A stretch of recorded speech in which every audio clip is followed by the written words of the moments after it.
Hello my dear students, welcome back to the टेथ of knowledge. तो आज की इस वीडियो में आपको एक्सप्लेन कराने वाला हूँ फ्लेमिंगो बुक की poem first my mother at 66 की समरी। तो वीडियो को स्टार्ट से लेकर एंड तक जरूर देखिएगा, क्योंकि इस पोम की समरी को आज मैं आपको वर्ड टू वर्ड एक्सप्लेन कराने वाला हूँ। चलिए वीडियो को शुरू करते हैं।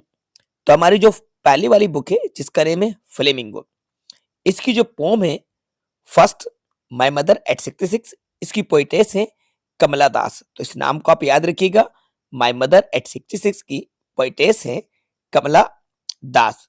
देखो, माय मदर एट 66 का मतलब होता है मेरी माँ 66 की, यानी कि 66 साल की। तो यहाँ पे जो कमला दास है वो अपनी खुद की मदर के बारे में बताती हैं। तो इस पोम को अब हम रीड करते हैं और वर्ड टू वर्ड इसको समझते हैं। In this poem, the poetess describes her feeling of love and attachment towards her aging mother. अब इसको हम समझते हैं।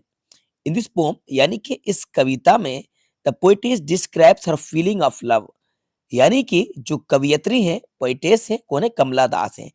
कमला दास अपने प्रेम की भावना को और अपने अटैचमेंट को, अपने लगाव को अपनी बूढ़ी मदर के प्रति वर्णन करती हैं। ठीक है, यानी कि ये जो कविता है, इस कविता में इसकी जो पोइटेस है कमला दास अपने माँ के प्रति जो प्रेम की भावना है और उनके प्रति जो लगाव है वो यहाँ पे डिस्क्राइब करती हैं, उसका वर्णन करती हैं। अब मैं आपको इसके एक एक वर्ड का आपको मतलब समझाता चलता हूँ। देखो, इन दिस पोम यानी कि इस कविता में द पोइटेस, अब पोइटेस क्यों यूज हो रहा है, क्योंकि यहाँ पे ये जो कवियत्री हैं तो ये हमारे फीमेल है, इसलिए पोइटेस वर्ड का यूज किया जा रहा है। क्योंकि कमला दास है जो एक लेडी है, इसलिए पोइटेस यूज किया जा रहा है। और पोइट का यूज किया जाता है कवि के लिए। तो यहाँ पे कवियत्री है इसलिए पोइटेस का यूज किया। डिस्क्राइब यानी कि वर्णन करती है, हर फीलिंग ऑफ लव यानी कि अपनी प्रेम की भावना, किसका, अपने प्रेम की भावना, हर feeling of love and attachment यानी कि अपने लगाव को, अपने अटैचमेंट को। टूवर्ड्स का मतलब होता है बच्चों की तरफ, टूवर्ड्स की तरफ। हर एजिंग मदर यानी कि अपनी बूढ़ी माँ की तरफ। तो एजिंग मतलब यानी कि जो ओल्ड हो चुकी हैं। ठीक है, तो पूरी लाइन का मतलब क्या हुआ, इस कविता में पोइटेस अपनी बूढ़ी माँ के प्रति प्रेम की भावना और लगाव को व्यक्त करती हैं, यानी कि वर्णन करती हैं। आगे अब इसको रीड करते हैं और समझते हैं। Once after visiting her mother she was on her way back to the airport to return to Cochin last Friday. देखो, वंस का मतलब होता है बच्चों एक बार। इसको भी याद रखिएगा, एक एक वर्ड का मीनिंग मैं आपको यहाँ पे बताता चल रहा हूँ। वंस यानी कि एक बार, आफ्टर विजिटिंग हर मदर अपनी माँ के घर विजिट करने के बाद, she was on her way back to the airport यानी कि वे वापस एयरपोर्ट की तरफ जा रही थी। टू रिटर्न टू कोचिन यानी कि कोचिन वापस जाने के लिए लास्ट फ्राइडे को। ठीक है, यानी कि कमला दास अपने पेरेंट्स के घर आई हुई थी, अपने पेरेंट्स से मिलने आई थी। अपने पेरेंट्स से मिलकर she was on her way यानी कि अभी वह वापस रास्ते में थी। Back to the airport, airport की तरफ वापस जा रही थी। टू रिटर्न टू कोचिन यानी कि कोचिन वापस जाने के लिए एयरपोर्ट की तरफ जा रही थी लास्ट फ्राइडे, यानी कि लास्ट फ्राइडे था, फ्राइडे का दिन था। She looked at her mother, उन्होंने अपनी मदर की तरफ देखा। शी लुक्ड मतलब देखा। एट हर मदर यानी कि अपनी माँ की तरफ देखा, यानी कमला दास ने अपनी मदर की तरफ देखा। Who was seated beside her in the car, जो कि इनके बाजू में कार में बैठी हुई थी। तो बच्चों, हु का मतलब निकल रहा है यहाँ पे जो वाज सीटेड यानी बैठी हुई थी। बिसाइड का मतलब होता है बाजू में या बगल में, by the side, next to. ठीक है, तो कमला दास की जो मदर थी वो इनके साइड में ही बैठी हुई थी। कार का सीन है, कार के अंदर कमला दास की मदर कमला दास के साइड में बैठी हुई थी। ठीक है, इतना आपको समझ में आया। आगे रीड करते हैं। The poet realise that her mother was old. अब ये जो पोइटेस है, कवियत्री है, इनको इस बात का एहसास होता है कि इनकी मदर जो है वो बूढ़ी हो गई हैं। क्या हो गई हैं, बूढ़ी हो गई हैं। She felt pain and sympathy for her, यानी कि इनको दर्द का एहसास होता है और अपने माँ के प्रति सहानुभूति को ये महसूस करती हैं। संपत्ति मतलब होता है सहानुभूति, यानी कि इनकी माँ की जो एज है काफी ज्यादा हो गई है, तो एक पेन यानी कि एक दर्द का एहसास होता है, एक दर्द को महसूस करती हैं और अपने माँ के लिए सहानुभूति को भी ये महसूस करती हैं कि इनकी माँ कितनी ज्यादा एजेड हो गई हैं। चलिए आगे बढ़ते हैं। To come out of this gloom, the poet shifted her glance and looked out of the car's window. अब देखो अपनी मदर को देखकर इनके माइंड में नेगेटिव थॉट्स आ रहे थे क्योंकि इनकी माँ की एज इतनी ज़्यादा हो गई थी, कभी भी उनकी डेथ हो सकती थी और कभी भी अपनी माँ से सेपरेट हो सकती थी। तो सेपरेशन से और उस डिप्रेशन से बाहर आने के लिए, क्योंकि to come out of this gloom, gloom मतलब होता है दुःख। ये जो इनको दुःख हो रहा था, पेन हो रहा था, उस पेन से बाहर आने के लिए यानी कि अपने माइंड को डाइवर्ट करने के लिए अब ये क्या करती हैं, सुनिए इसको। To come out of this gloom यानी कि इस दुःख से बाहर आने के लिए, अपने माइंड को डाइवर्ट करने के लिए, क्योंकि अभी इनके माइंड में नेगेटिव थॉट्स आ रहे थे जब इन्होंने अपनी माँ की तरफ देखा जो कि बहुत ज़्यादा एजिड नज़र आ रही थी। The poet shifted her glens and looked out of the cars window. तो ये जो पोएटेस है, कवयित्री ने अपनी नजर घुमाई और इन्होंने उस कार की विंडो के बाहर देखा। The poet shifted her glens यानी कि इन्होंने अपनी नजर को घुमाई और उस कार की विंडो से बाहर की तरफ देखा, यानी कि आउटसाइड उन्होंने देखा। पहले तो इन्होंने अपनी मदर की तरफ देखा था और नेगेटिव थॉट्स इनके मदर के लिए आए थे। अब यहाँ से अपने माइंड को डाइवर्ट करने के लिए अब ये उस कार की विंडो से बाहर देखती है। ठीक है, आगे समझते हैं। There she saw young trees by roadside which seemed to be running। तो इन्होंने वहां पे क्या देखा, छोटे ट्रीज को देखा, यानी कि यंग ट्रीज मतलब होता है छोटे पेड़।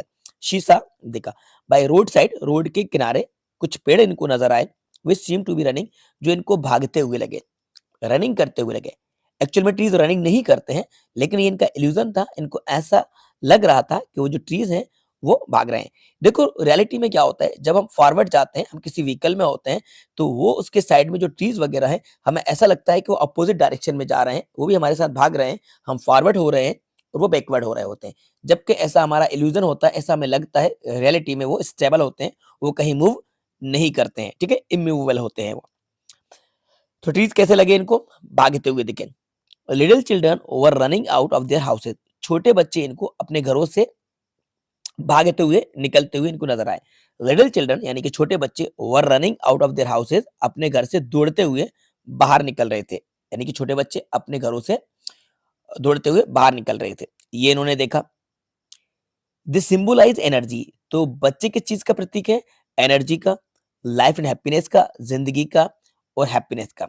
तो एक तरह से ये कॉन्ट्रास्ट है, एक तरफ तो उनकी जो मदर है जो एक डाउनवर्ड की तरफ जा रही है और एक जिंदगी जो खत्म होने की कगार पर है, और एक नई एनर्जी है, लाइफ है, हैप्पीनेस है, फुल ऑफ एनर्जी है, फुल ऑफ स्विंग है, ये बच्चों के बारे में यहाँ पे बताया जा रहा है। As they reach the airport, जब ये लोग एयरपोर्ट पर पहुंचे, ठीक है, क्योंकि एयरपोर्ट के लिए निकले थे, रीच मतलब होता है पहुंचना, रीच का मतलब क्या होता है बच्चों, पहुंचना। As they reach the airport, जब ये एयरपोर्ट पहुंचे, she looked at her mother one more time, अब उन्होंने एक बार फिर से अपनी माँ की तरफ देखा। शी लुक्ड मतलब कि देखा, at her mother one more time, तो इन्होंने दोबारा से अपनी मदर की तरफ देखा। Her mother appeared weak and pale, इनकी मदर इनको बहुत ज्यादा कमजोर और बहुत ज्यादा पेल दिखी, यानी पेल मतलब कलरलेस दिखी, फीकी दिखी, पीला उनका कलर हो गया था। तो इनकी मदर इनको कमजोर और कलरलेस नजर आई, just like a winter's moon, किसकी तरह से, विंटर्स मून की तरह नजर आई। लेट विंटर्स का जो मून होता है, सर्दियों में देर से निकला हुआ चांद होता है, उसकी तरह इन्होंने अपनी माँ को समझा, यानी कि माँ को लेट विंटर्स मून से कंपेयर किया। Seem to have lost all its strength, जिस तरह से ये जो मून अपनी स्ट्रेंथ को खो देता है, विंटर्स के टाइम इसकी ब्राइटनेस कम हो जाती है, डिम हो जाता है, वैसे ही इनकी मदर इतनी एजेड हो गई है कि वो भी पेल हो गई है, कलरलेस हो गई है, यानी कि उनके चेहरे का जो ग्लो है वो कम पड़ गया है। She reminded of her childhood when the used to fear of losing her mother, अब इनको दोबारा से अपने बचपन के डर का एहसास होता है कि जब इनको अपनी माँ से खोने का डर होता था, अपनी माँ से बिछड़ने का इनको डर होता था कि कहीं ये अपनी माँ से बिछड़ ना जाए, सेपरेट ना हो जाए, खो ना जाए, वो बचपन का डर इनको अब जवानी में याद आता है। As a child she could not bear to be separated from her mother even for a few second, जब ये बच्ची थी तो ये कुछ सेकंड के लिए भी अपनी माँ से जुदा नहीं हो सकती थी, कुछ सेकंड के लिए भी ये अपनी माँ से बिछड़ नहीं सकती थी। ये इनको दोबारा से वो पेन, वो दर्द अब याद आता है, अब इसको रियलाइज करते हैं कि कहीं दोबारा से हम अपनी माँ से बिछड़ ना जाएं। But now the loss would be the permanent as her mother was about to die and she would loss her forever, क्योंकि नाउ अब ये जो लॉस है ये परमानेंट के लिए होगा, क्योंकि अब ये अपनी मदर से अगर होंगी तो ये हमेशा के लिए बिछड़ जाएगी, क्योंकि उनकी मदर की डेथ हो जाएगी। तो ये बिछड़ना जो होगा वो फॉरएवर होगा, यानी कि हमेशा के लिए होगा, परमानेंट होगा। ठीक है, the poet did not express her feelings, ये अपनी फीलिंग्स को एक्सप्रेस नहीं करती हैं, यानी कि एक इंटरनली ये बहुत ही ज़्यादा डिप्रेस्ड में है, लेकिन ये अपनी फीलिंग्स को एक्सप्रेस नहीं करती हैं, व्यक्त नहीं करती हैं। शी स्माइल, ये मुस्कुराती हैं अपने आप को कंट्रोल करके और कहती हैं, सी यू सून अम्मा, यानी कि दोबारा मिलेंगे। केरल में माँ को अम्मा कहा जाता है, because she wanted that her mother should live live and they could meet again, क्योंकि वो चाहती थी कि उनकी मदर जीवित रहे और ये दोबारा से उनसे मिले। इस उम्मीद के साथ, इस होप के साथ, पॉजिटिव थिंकिंग के साथ ये अपनी मदर से डिपार्ट होती हैं और उनसे कहती हैं, सी यू सून अम्मा। ये इनके डिपार्टिंग वर्ड थे, यानी कि बिछड़ने के लिए जो वर्ड यूज किए जाते हैं, एक होप के साथ, एक पॉजिटिव होप के साथ ये इन वर्ड का यूज करती हैं कि वो चाहती हैं कि उनकी मदर अलाइव रहे और दोबारा से इनकी मदर से इनकी मुलाकात हो। ठीक है स्टूडेंट, तो ये पूरी की पूरी एक पोम थी जो मैंने आपको यहाँ पे एक्सप्लेन करा दी है, इसकी समरी थी। अब इसके कुछ क्वेश्चन देख लेते हैं। तो ये क्वेश्चन है, ड्राइव का मतलब होता है चलाना, लास्ट मतलब पिछला, पेन मतलब दुख, यंग मतलब जवान और एयरपोर्ट हवाई अड्डे को कहा जाता है। और ये क्वेश्चन है, whose house was the poet living, किसका घर पोएट छोड़ के जा रही थी, पेरेंट्स का हाउस। ठीक है, तो इनके पेरेंट्स का घर था। और इसके बाद what is the familiar ache, her child fear of losing her mother, her mother's weak, और ये इसका पहला वाला है ए वाला। ठीक है, पर ये ट्रू एंड फॉल्स है, बहुत सारे क्वेश्चन है, लेकिन आपको तो मेन समरी एक्सप्लेन करा थी जो मैंने आपको समझा दी है। अब आप इसका स्क्रीनशॉट लेना चाहते हैं तो मैं इसको मिनिमाइज करता हूँ। अब आप इसका स्क्रीनशॉट ले लीजिएगा, 1 मिनट, थोड़ा सा मैं इसको सेट करता हूँ, ये सेट कर देता हूँ। ठीक है, अब इसका स्क्रीनशॉट ले लीजिए। ओके स्टूडेंट, तो आई होप ये वीडियो आपको पसंद आई होगी, तो इस वीडियो को लाइक जरूर कीजिएगा, अपने सभी फ्रेंड के साथ ज्यादा शेयर कीजिएगा। अगर आप चाहते हैं कि इसकी सेकंड पॉम की समरी भी लेके जाए और जितनी भी आपकी सभी पॉम्स हैं सभी की समरी यहाँ पे आपको एक्सप्लेन कराई जाए, तो आप कमेंट्स बॉक्स में जाकर कमेंट्स करके हमें जरूर बताइएगा। हम इस पूरी सीरीज को कंटिन्यू रखेंगे और सेकंड थर्ड सभी आपकी जो पॉम्स हैं उनकी 1 बाय 1 हम समरी आपको एक्सप्लेन करा देंगे। ठीक है, तो बस वीडियो को लाइक कीजिए, अपने सभी फ्रेंड के साथ ज्यादा शेयर कीजिए और चैनल पर नए हैं तो चैनल को सब्सक्राइब कर लीजिएगा। Thanks for watching.